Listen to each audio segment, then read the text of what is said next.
그리고 지난 7일 금요일에 원세훈 국정원장 등 전체 11명 선고가 있었어요. 이거를 지난번 10월 23일 날 제가 이 결심에 들어가서 재판이 늦게까지 한 10시 반 뭐 이때쯤에 끝날 때까지 제가 다 보고 판사가 참 재판을 잘한다고 생각을 했어요. 제가 뭐 전체 그때 이제 다른 여러 재판들이 다 병합이 됐었고 원세훈 국정원장이 9개인가 뭐 이렇게 재판을 받고 있는 게 다 합병이 돼서 병합이 돼서 재판을 받았고 원세훈 국장과 여러 사람 관련된 사람들도 전부 다 한꺼번에 해서 이제 원세훈 국정원장은 이제 하나의 재판을 받게 됐는데 거기에 일부 이제 피고인들이 다른 데서 재판 받았던 게 받고 있다가 뭐 이제 병합돼서 이렇게 오고 했으니까 그렇게 한 것이 좀 억울했다. 여기 판사님이 굉장히 꼼꼼하게 잘 살펴줘서 다른 데서 재판 받았다는 게 억울할 정도였다. 이렇게 얘기하는 피고인도 있었고 하여튼 다른 재판에서도 굉장히 증인도 안 받아주고 뭐 등등 억울한 면이 있었는데 이 재판에서는 굉장히 꼼꼼하게 많이 살펴줘서 판사한테 고맙다고 이렇게까지 얘기를 해서 사실 이 판사가 금요일 날 그래도 그분들이 전부 다 국정원에 관련된 분들이고 보훈처에서 일한 분들이고 전부 다 국가를 위해서 일했던 분이라 기대를 하면서 사실 들어갔었어요. 그리고 거기 이제 뭐 그동안 재판 오면서 이제 인사한 분도 있고 해서 좋은 결과가 나오겠죠. 이렇게 하면서 이제 선고를 기대를 했죠. 그랬는데 뭐 전체적으로 판사가 이제 뭐 자기 말도 이 선고를 하면서 시간이 오래 걸릴 거다. 이제 2시간 정도 그 선고에 대한 내용을 얘기할 거다 이래갖고 각오는 했었어요. 근데 이제 이렇게 하면서 뭐 국가정보원에 대한 그 국가정보원에 대해서 최소한의 설명을 했고 뭐 이 재판을 받고 이 쟁점에 대해서 얘기를 했고 그다음 이제 개별적으로 이 피고인들에 대한 그 혐의를 이제 얘기를 했고 그러고 나서 이제 뭐 그게 그러면서 또 직권남용 따로 설명하겠다. 그리고 유죄로 된 부분에 대해서 양형에 대해서 얘기를 하겠다. 그리고 선고를 내려갔다. 이렇게 했는데 시간이 엄청 걸렸어요. 끝났는 게 한 번 5시간 넘었나 막 이렇게 2시에 시작하고 5시간 넘었나 이렇게 했는데 굉장히 길긴 길었는데 지난번에 제가 그 이분들의 그 결심에 들어가서 내용을 그나마 조금 제가 좀 뭐 나름대로 정리를 해서 자세하게 좀 말씀을 드린 적이 있었는데 결과적으로 참 놀라울 정도로 판사가 뭐 저런 게 있나 참 제가 들으면서 뭐 박 대통령 사건이 아니기 때문에 좀 한 다리를 좀 건넜다는 생각을 있으면서 보기는 했지만 재판을 듣는 순간에도 정말 굉장히 놀라웠었어요. 어떻게 저렇게 할 수 있나.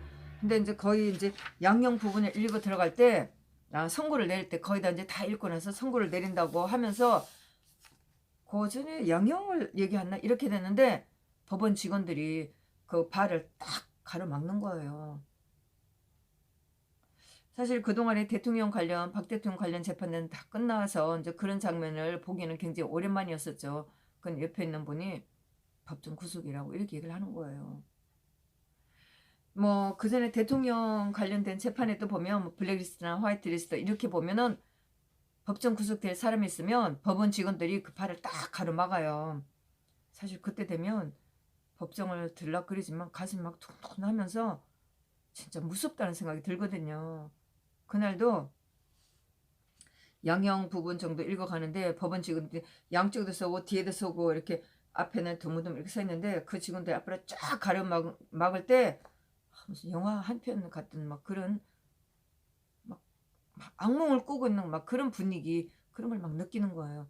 그날도 법원 직원들 앞을 쫙 이중 정도 직원들이 많았었어요. 양쪽으로 딱 가로막는데 분위기가 너무 살벌한 거예요.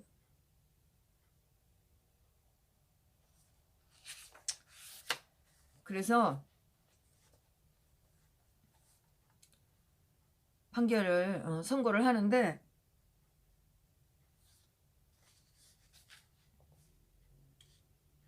뭐 이제 그 순서대로 있는 거죠. 그래서 민병주 심리전단 단장 뭐 이분 같은 뭐 한 기수 내용은 특정 범죄 가중 처벌 등에 관한 뭐 국고 손실 뭐 이렇게 얘기를 했지만 혐의 내용은 여러 가지 있었어요.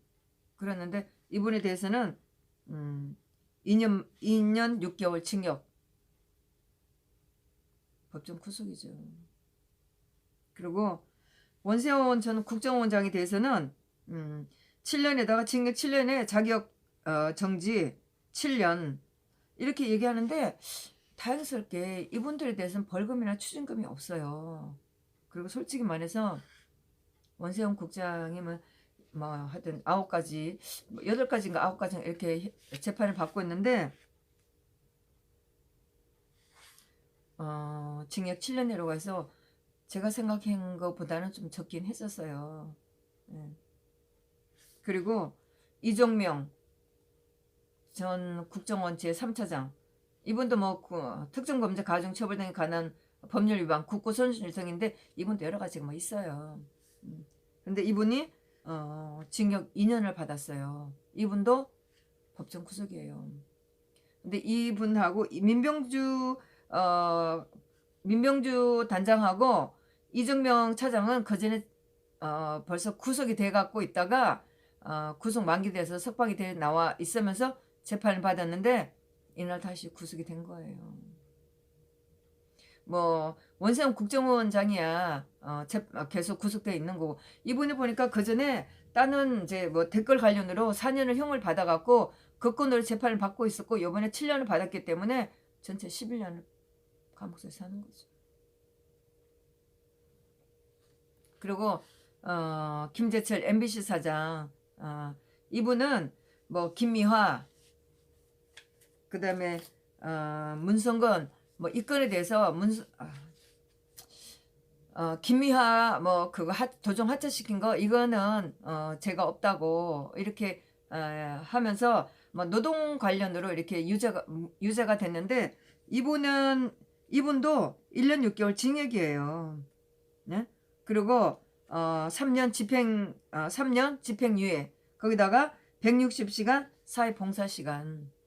저는 김재철 씨도 제가 들었을 때는 전혀 문제가 안 되는 그런 건데 징역 1년 6개월이에요. 그리고 그 다음에 박성춘 전 보훈처장 국가보훈처장 이 사람은 국가정보원법 위반 뭐 정치 개입했다고 해갖고 안보 교육했다고 해서 안보 교육이라는 게 한미연합사 해체 책자 2010년도에 발간한 거 그 다음에 2020년도 가서 유엔 미래 예측에서 2020년도에 한반도가 통일되면 우리가 주인이 돼야 한다 이런 안보 교육을 했다고 해서 문제 삼은 거예요. 이분이 그때 얘기할 때 막 굉장히 큰 소리로 대한민국이 어떻게 이럴 수가 있나 역사가 심판할 거다 막 이렇게 소리친 분 제가 굉장히 막 감동받았다는 분 이분인데 이 사람도 2년 자격정지 2년 3년 집행유예 이렇게 받아서 이번엔 다행스럽게 구속은 안 됐어요. 근데 이 상태에 국가발전미래교육협의회 2대 해상 국가정보원법 위반 이렇게 됐는데 이분 같은 경우에 이것도 안보교육 했다고 우편향 안보교육 했다고 해서 이분이 혐의를 받고 했는데 이분도 굉장히 자신있게 얘기를 했었고 이 사람이 어렵게 크고 육사 장교를 했었고 그다음 월남 참전했었고 그다음에 군에 42년 복무를 했고 정치를 모른다. 정치권에 얼씬거리지 않았다. 그리고 또 뭐를 제출했을 때 채택되지 않았고 이렇게 했을 때 옆에 있는 배심 판사가 주심 판사를 화들짝 놀려서 쳐다보는 그런 거를 봤었거든요. 그래서 이 사람이 안보 강의만 나오면 지금 모든 사람들이 움츠러든다. 안보 관련해서 국민의 알 거를 알려준 건데 이게 문제가 된 거다. 우국 청정의 심정을 헤아려 주길 바란다. 이렇게 했는데 이 사람이 제가 그 전체적 뭐 들어서도 제가 잘 뭐 이해를 못한 면이 있겠는데 이분이 이게 유해를 선고를 했어요. 이게 무슨 말인지 잘 모르겠어요. 하여튼 이분은 아무것도 무죄도 아니고 유해를 선고를 했어요. 그다음에 민병환 국정원 2차장 이거 원세훈 국정원장하고 같이 국가정보원법 위반 박원순 문건 제압했다고 이렇게 하는데 이분이 민병환 국정원 2차장이 징역 3년에 자격 정지 3년 집행유예 없으니까 이분도 법정 구속이 된 거예요. 그 다음에 차문회 국정원 2차장 마찬가지로 특가법 박원순 문건 제압 이런 걸 받았는데 이분 같은 경우에 국가정보기관에 30년을 근무를 했다. 국가 국민의 자긍심 하나로 자부하며 살아왔고 정권 교체 시마다 이런 순환을 받는다. 평생 직장이든 국정에 대한 자긍심과 명예를 가질 수 있도록 해량해달라. 이렇게 했는데 이분 같은 경우에 징역 2년에 자격정지 2년 집행유예 3년 그 다음에 160시간 사회봉사 이렇게 받았어요. 그 다음에 박원동 국정원 국익정보국장 이분 같은 경우에는 이제 그랬죠. 다른 재판에서 뭐 증인 신청하고 또 판사가 잘 안 받아주고 좀 억울한 재판을 받은 적이 있었어요. 다른 재판에서 아마 3년형을 받아서 1년 6개월 수감을 한 분인데 이 재판에서 오늘 지난주 금요일 날 다시 1년 6개월을 받았어요. 그래서 이분 같은 경우도 법정 구속이 된 거예요. 진짜 국가기관에서 근무했다고 해서 돌아가면서 이렇게 재판을 받고 구속이 되는 거예요. 그 다음에 이채필 전 고용노동부 장관 이분이 좀 다리를 저는 그런 분이에요. 예. 어려운 가정 형편에서도 뭐 사실 그때 뭐 그 피고인 최후 진술을 들으면서 굉장히 가슴이 아팠죠. 사실 뭐 60대 뭐 이렇게 되는 분들이 당시에 60대 70대 공부하면서 그때도 나라가 가난했을 때니까 그때 뭐 공부하기가 어려웠었죠. 다들 응? 공부 못하고 초등학교 나오는 것도 굉장히 힘들었었고 그런 상태인데 굉장히 어렵게 공부를 했고 뭐 하늘이 도와서 대학에 진학을 했고 굉장히 어려운 가운데서도 이분이 공부를 했는데 지금 뭐 고용노동부 장관을 한 분이에요. 예, 그렇게 했는데 뭐 국정원의 예산 그거를 한 거 가지고 또 이렇게 재판을 받고 있으면서 이분이 1년 2개월을 받았어요. 그런데 1년 2개월을 가지고 법정 구속을 시키는 거예요. 전병영 같은 경우에 5년에다가 아마 다른 거 가서 6년 뭐 이렇게 6년 몇 개월 이렇게 받았는데 판사가 뭐라고 그랬어요. 구속시키는 것만이 능사가 아니다. 이렇게 했던 판사가 있었거든요. 1년 6개월 가지고 법정 구속을 시킨 거예요. 정말 그때 보는데 무슨 전쟁 영화에서 끌려간다는 막 그런 느낌을 제가 받는 거예요. 그리고 마지막에 이동걸 전 고용노동부 정책보좌관 이명박 대통령 때 고용노동부 장관 정책보좌관 하다가 국정원의 제3노총 지원 과정에 관여했다는 걸로 해서 민주노총 분열 공작이라고 민노총 한노총에 대해서 3노총을 만들었는데 그거 실제로 3노총 지금 되고 있지 않나요? 그런데 민주노총 분열 공작이라고 기소가 돼갖고 재판받고 있는데 이분이 1년을 받았어요. 근데 이분은 집행유예 2년을 받고 164일 봉사를 해서 이분은 구속은 되진 않았었어요. 뭐 저희가 뭐 당장 박 대통령 재판에 쫓아다니기만 해도 굉장히 가슴 아프고 이렇긴 했는데 그래도 이분들이 국정원에 관련된 거기 때문에 사실 이렇게 국정원이 무력화되는 걸 보고 저는 굉장히 좀 가슴이 아팠었어요.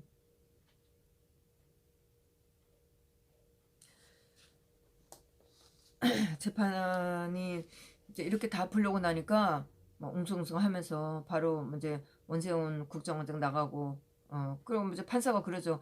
지금 이렇게 당신들이 끌려가는 걸 누구한테 알리겠냐. 근데 거기서 누구한테 얘기를 할 수 있나요? 뭐, 물론 거기서 무죄된 부분을 공시를 해달라 하니까, 특히 김재열 사장 같은 게 무죄된 부분을 공시해달라 그러니까 하겠느냐 하니까 해달라 이제 이런 얘기도 나왔지만,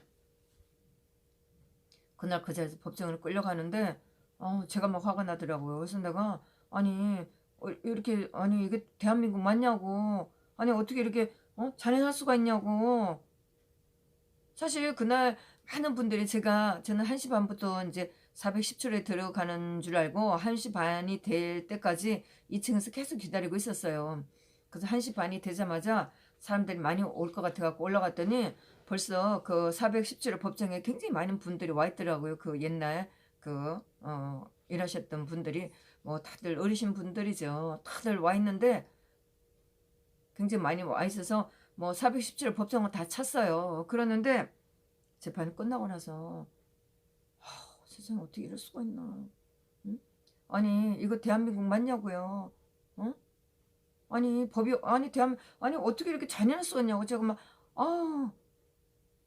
지금 나오면서 그래서 검사들 당신들 그 자리에 꼭 있으라고 있어서 민재인 똑같이 처벌하라고 그랬어요. 아니 세상에 어떻게 이렇게 잔인할 수가 있어요. 제가 결심대 들어가 봤지만 사실 그렇게 문제된 것도 없었거든요.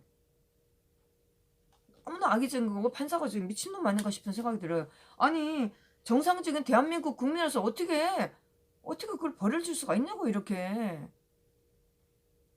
그나마 한 가지 제가 위로 삼는 거는 그날 11명 중에 한 분도 벌금이나 추징금이 없다는 거였어요.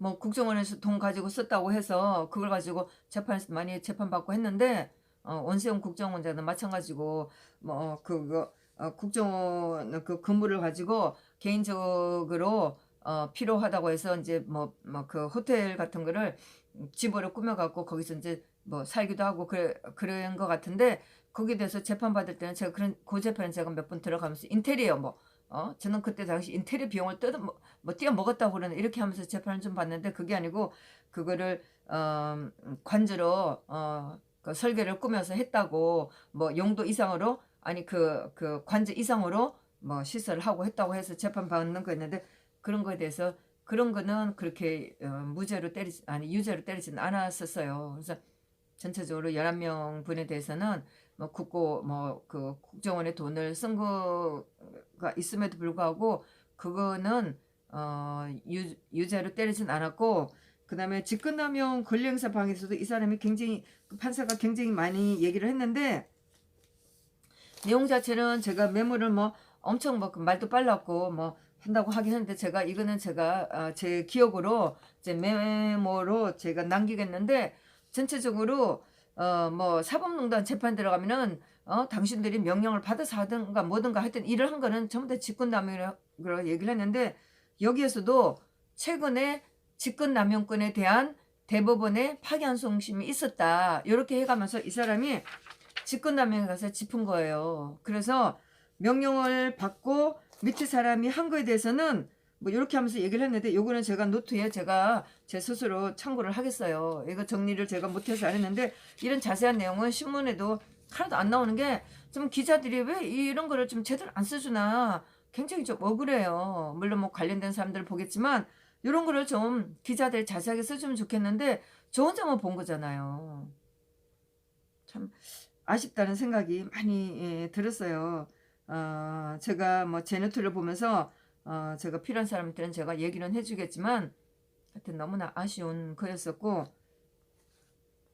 이렇게 해서 국정원에 근무하셨던 분들을 다 이렇게 해놔서 막 이 나라는 점점 더 무너져 가고 있다는 그런 정말 너무나 슬픈 그런 장면을 제가 목격을 하고 나왔죠. 참 뭐 당장 박 대통령 재판이 아니라서 한 달이가 걸친 그런 기분으로 보긴 하지만, 국정원이라는 기구가 정말 이렇게 넘어가고 대한민국이 이렇게 무력화되는구나 하는 그런 걸 느끼고 나왔죠. 복도로 나왔더니 많은 가족들이 울고 있더라고요. 참 슬픈 장면이었었어요. 네. 그런 이런 정말 자세한 얘기는 신문에도 나오지도 않고 정말 이 나라는 너무너무 잔인해요. 참 1년 6개월을 받고도 그거를 감옥소에 보내는 판사 정말 너무너무 잔인하다는 생각이 들어요.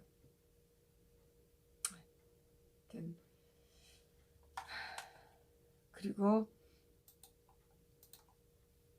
조국이 재판이 2월 12일로 돼 있는데 또 이거를 3월 달로 미뤘다는 기사를 잠깐 봤어요. 자세한 건 제가 찾아보질 않았는데 뭐 검찰이 잘하려고 하는 거겠죠.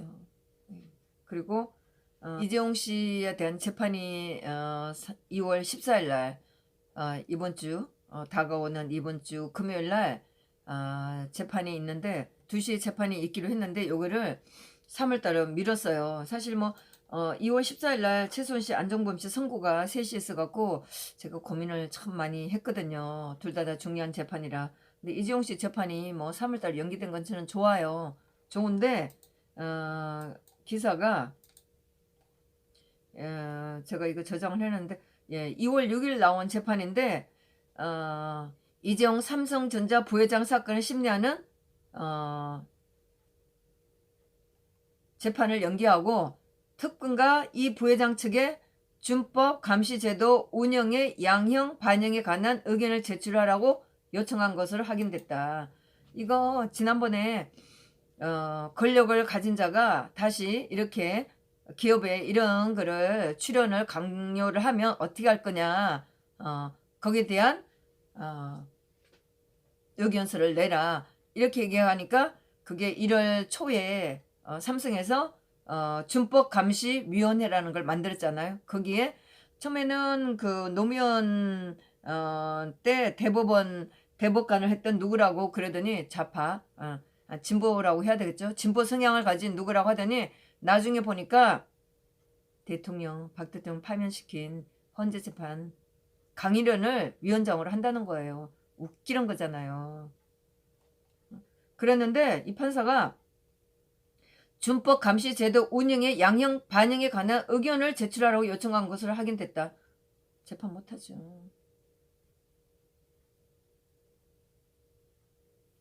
준법 감시 제도 운영을 부회장 양형에 반영하라는 게 재벌 바지론 비판이 곳곳에 나오자 재판부가 심층 검토에 들어간 것으로 보인다. 물론 뭐 저는 잘했다고 생각해요. 하는데 눈치 보는 거잖아요. 노조들, 응? 검사들 눈치 보는 거잖아요. 응? 물론 뭐 저는 뭐 롯데에 그 신동빈 회장한테 때린 것처럼 2년 6개월 이거 항소심에서 때린 것처럼 2년 6개월 그걸 확정하고 싶겠죠. 그나마 그렇게 물론 뭐 그게 좋은 거죠. 뭐 제가 생각할 때 좋다고 생각하는데 그럴 경우에 노조들이 또 얼마나 발광들을 할지 짐작하니까 이제 이렇게 해서 판사는 시간을 끌면서 검사들한테 충분한 시간을 줬다고 얘기를 하겠죠. 충분히 검토를 했다고 하는 거겠죠. 그러면서 여기 신문이 보니까 특검과 이 부회장 측에 공판 기일 변경 명령을 보냈고 3가지 쟁점에 관한 의견을 내라고 주문을 했다. 준법 감시 제도는 무엇이고 어떻게 운영되는지 준법 감시 제도의 취지 전반에 관한 의견을 물었다. 또 준법 감시 제도 운영이 양형 사유에 해당하는지 해당하지 않는다면 그 이유는 무엇인지 소명하라고 했다. 뭐 형식적인 거고요. 뭐 이러나 저러나 이재용에 대한 거는 뭐 그대로 하겠죠. 뭐 이재용 부회장을 뭐 5년을 하고 잡아 넣겠어요? 에? 문재인이가 지금 누구한테 매달리고 있는데 에? 형을 줄 수도 없고 안 줄 수도 없고 그런데 노조 눈치를 봐야 되고 그렇게 하는 거겠죠. 그런데 저는 뭐 이런 상태에서 최수원 씨 안정범에 대한 선고를 14일 날 할 수 있는지 저는 이것도 더 연기를 해서 심리를 더 해야 된다고 생각을 하고 있는데 어떻게 될지 모르겠어요. 네. 하여튼 그런 상황입니다. 뭐 재판 생각하면 여러 가지로 답답하고 정말 우울하고 네, 그렇죠. 네, 감사합니다.